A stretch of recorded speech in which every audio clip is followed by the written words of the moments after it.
The last time I was here, I came with Tammy, and we're now back this time because we knew this bridge needed a lot of work.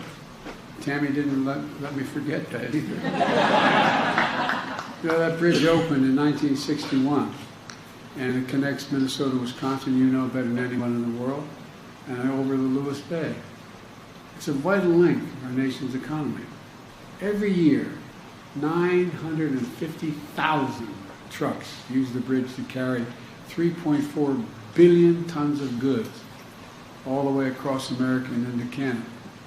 Folks, every day, 33,000 vehicles cross that bridge. The flow of people is so critical to small businesses that rely on it, give customers, employers, goods to the businesses. It's critical. Well, look, my predecessor, though, he chose a different course. Trickle-down economics.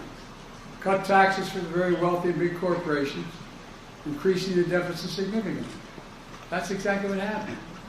That's exactly what happened. And the fact is, well, I won't get into it, I don't want to get going. He stripped good-paying jobs and shipped them overseas. Why? Cheaper labor. Rather than pay you a fair wage, ship it overseas. Lower wage costs, and then import the product, denying Americans jobs. He shrank public investment in infrastructure and education. And then in the process, he hollowed out communities, closing factories, leaving too many Americans behind.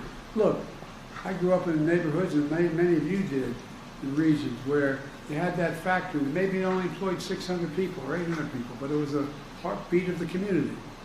And all of a sudden, one day, corporation owners decided it was cheaper to send that factory overseas because the labor was cheaper.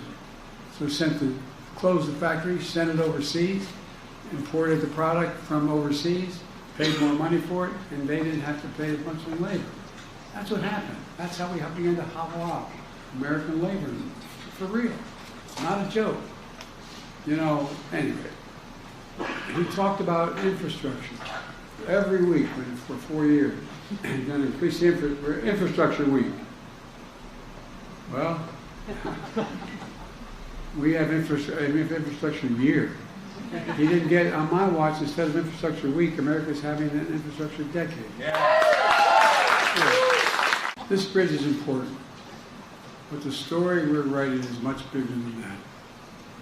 When you see the shovels in the ground and cranes in the sky, and people hard at work in these projects, I hope you feel this renewed sense of pride. Pride in your community, pride in what we can do, pride in America.